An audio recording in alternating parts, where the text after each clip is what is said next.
किसान भाई, आज की इस वीडियो में आपको पूरी जानकारी मिली कि गेहूं की बाली निकलने के बाद आपको यूरिया का प्रयोग करना है या नहीं करना है। जो हमारे किसान भाई यूरिया का प्रयोग करते हैं या हमारे जो किसान भाई नहीं प्रयोग करते हैं, तो इस वीडियो में मैं आपको पूरी जानकारी दूंगा कि अगर आप यूरिया का प्रयोग करते हैं तो उससे क्या क्या फ़ायदे हैं और क्या क्या नुकसान है। तो किसान भाई, इस वीडियो को आप बिल्कुल भी स्किप मत करिएगा और पूरी लास्ट तक देखिएगा, तभी आपको एकदम सही और सटीक जानकारी मिल पाएगी। अगर आपको सही सटीक जानकारी मिल पाएगी तभी आप एक अच्छा उत्पाद ले सकते हैं। किसान भाई जो हमारे किसान भाई हमारे चैनल पर नए हैं, सबसे पहले हमारे चैनल को सब्सक्राइब कर ले और हमारे वीडियो को ज़्यादा से ज़्यादा शेयर करें, जिससे जो हमारा खुद का एक्सपीरियंस है, हमारी बातें सभी किसान भाई तक पहुंच सकें और वो ज़्यादा से ज़्यादा लाभ ले सकें। तो किसान भाई, मैं आपको बताना चाहूँगा कि यूरिया का क्या क्या फ़ायदे हैं। पहले किसान भाइयों मैं बताना चाहूँगा कि यूरिया के क्या फ़ायदे हैं। तो किसानों में आपको एक चीज़ पहले बताना चाहूँगा इससे, कि हम जो यूरिया का प्रयोग करते हैं उसका जो सही समय ये होता है किसान भाइयों। अगर आप गेहूं की बुआई करते हैं तो आप उस समय गेहूं के साथ आप बो सकते हैं, यूरिया का प्रयोग कर सकते हैं। अब हम किसान भी बात करते हैं कि अगर आप पहली सिंचाई करते हैं 20 से लेकर 25 दिन में, तब आप यूरिया का प्रयोग कर सकते हैं। और किसान मैं एक चीज़ और बताना चाहूँगी, अगर आप दूसरे पहले पानी पर भी इसका प्रयोग नहीं करते हैं तो आप दूसरे पानी पर अवश्य यूरिया का प्रयोग कर सकते हैं। ये 3 समय यूरिया का 40 से लेकर 45 दिन तक आप यूरिया का प्रयोग कर सकते हैं। ये एक अच्छा और सही समय होता है। अब हम किसानों में बात कर लेते हैं कि यूरिया लगाने के क्या क्या फ़ायदे होते हैं। तो किसानी मैं आपको बताना चाहूँगा, यूरिया एक ग्रोथ प्रमोटर है।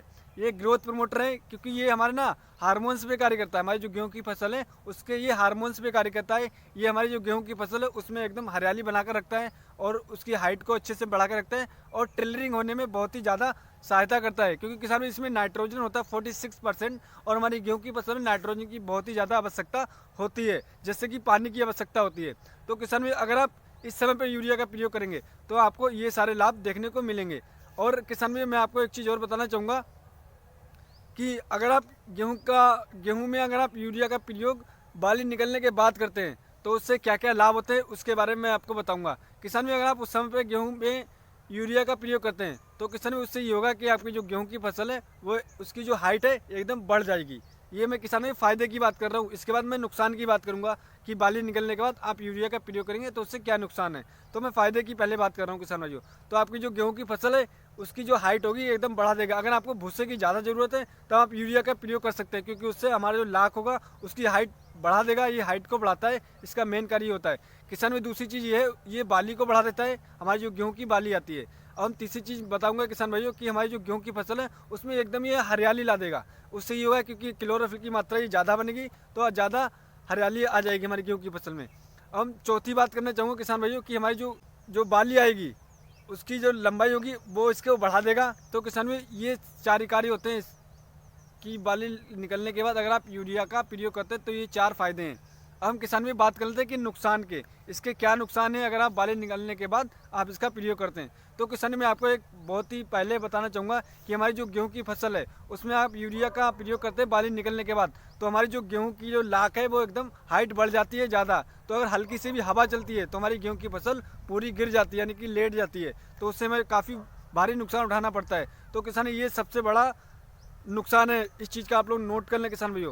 हम किसान भैया दूसरी बात करना चाहूँगा किसान भैया, हमारी जो गेहूं की बाली को ये बढ़ा देता है एकदम, क्योंकि इसकी जो जेन्युइन हाइट होती है, किसी भी ब्रांड का आप बीज लाते हैं, कोई भी बीज लाते हैं किसान भैया, उसका जो जेन्युइन साइज होता है उससे ये थोड़ा बढ़ा देता है। उससे ये नुकसान है किसान भैया, आपकी जो बाली में दाना आता है वो दूर दूर तक आपका हाइट में मतलब साथ में दूर दूर तक आता है बाली में जो दाना होता है, क्योंकि वो जगह लेता है, क्योंकि बाली की हाइट ज़्यादा बढ़ जाती है। तो ये भी एक नुकसान है किसान भाइयों।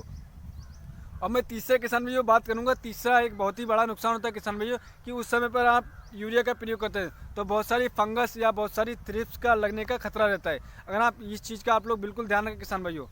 तो एक चीज़ मैं किसान भाई और बताना चाहूँगा कि एक चौथी जो गलती है, यानी कि चौथा जो नुकसान है, बहुत ही बड़ा नुकसान है किसान भाइयों। अगर आप यूरिया का प्रयोग बाली निकलने के बाद करते हैं तो हमारी जो गेहूं की फसल है वो लेट पक कर आएगी, यानी कि इसमें पकने में टाइम ले जाता है, क्योंकि इसमें नाइट्रोजन होता है। नाइट्रोजन हमारी गेहूं की फसल को ज़्यादा हरा कर देता है। इससे जो हमारी जो गेहूं की फसल पक कर आएगी ना, वो काफ़ी लेट पक कर के आएगी किसान भाइयों। तो ये किसान भाई ये 4 इसके नुकसान हैं और मैंने आपको इससे पहले फ़ायदे बताए थे। तो किसान भाइयों आपको मैंने पूरी जानकारी दी किसान भाई कि यूरिया के बाली निकलने से पहले लगाने के क्या फ़ायदे हैं और बाली निकलने के बाद लगाने के क्या फ़ायदे हैं। तो किसान भाई आप हमें कमेंट करके बता सकते हैं कि आप क्या करना चाहते हैं, या आपका कोई सवाल है वो हमें कमेंट करके पूछ सकते हैं। मैं आपको तुरंत ही जवाब देने की कोशिश करूँगा। और आपका कोई सवाल तो आप हमारे फेसबुक पेज, इंस्टा पेज पर पूछ सकते हैं। मैं आपको तुरंत ही आपके सवाल का जवाब देने की कोशिश करूँगा। और हमारे वीडियो को ज़्यादा से ज़्यादा शेयर करिए किसान भाई, जिससे हमारा खुद का एक्सपीरियंस है सभी किसान भाई तक पहुँच सके और उन्हें एक सही और सटीक जानकारी मिल सके, जिससे वो एक अच्छा उत्पाद, रिकार्डतोड़ उत्पाद ले सकें। तो आशा करते हैं हमारी दी जानकारी आपको अच्छी लगी किसान भाइयों। तो अगली वीडियो मिलते हैं किसान भाइयों नई जानकारी के साथ। धन्यवाद किसान भाई।